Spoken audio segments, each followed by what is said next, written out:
युद्ध में 30 दिनों तक ईरान पर बम बारूद की बारिश करने वाली ट्रंप और नेतन्याहू की जोड़ी अपने ही मुल्क में बगावत झेल रही है।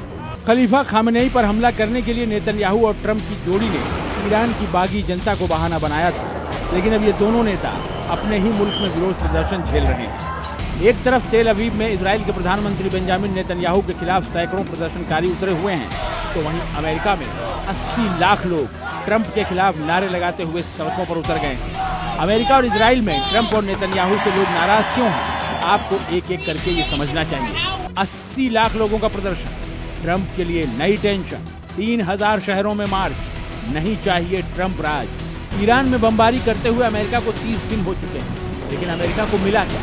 न तो ईरान में सत्ता पलट हुआ है, न ही ईरान के न्यूक्लियर प्रोग्राम के खत्म होने की पुष्टि हुई है। उल्टा ईरान पलटवार कर रहा है। मिडिल ईस्ट में अमेरिका के बेस तबाह कर दिए, F-35 और F-16 फाइटर जेट को मार गिराया, अमेरिका के थर्ड एयर डिफेंस सिस्टम और रडार सिस्टम को ध्वस्त कर दिया, अवाक जैसे एडवांस सर्विलांस प्लेन को मार गिराया, और ईरान ने होर्मुज स्ट्रेट बंद करके अमेरिका समेत पूरी दुनिया में मंदी की स्थिति पैदा कर दी है। जिस तरह से ट्रंप की युद्ध नीति औंधे मुंह गिरी है, उससे अमेरिका की जनता नाराज है। इतनी नाराज है कि अमेरिका में शहर शहर लोग ट्रंप के खिलाफ नारेबाजी करते हुए सड़कों पर उतर आए।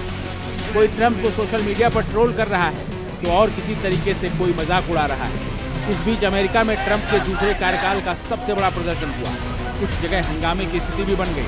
Boston, Minnesota, San Francisco, Washington DC, Chicago, Philadelphia, New York, Colorado, America के किसी भी राज्य, किसी भी शहर का नाम ले लीजिए, हर जगह से कुछ इसी तरह की तस्वीरें सामने आ रही हैं। हजारों लोगों की भीड़ ट्रंप के खिलाफ बैनर, पोस्टर लेकर नारेबाजी कर रही है।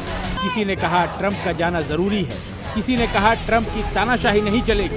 दावा किया जा रहा है कि इन प्रदर्शनों में 80 लाख से ज्यादा लोग शामिल हुए और अमेरिका में 3000 से ज्यादा जगहों पर ट्रंप के खिलाफ लोगों ने आवाज उठाई। ट्रंप के खिलाफ नो किंग्स मार्च का दायरा सिर्फ अमेरिका तक सीमित नहीं रहा।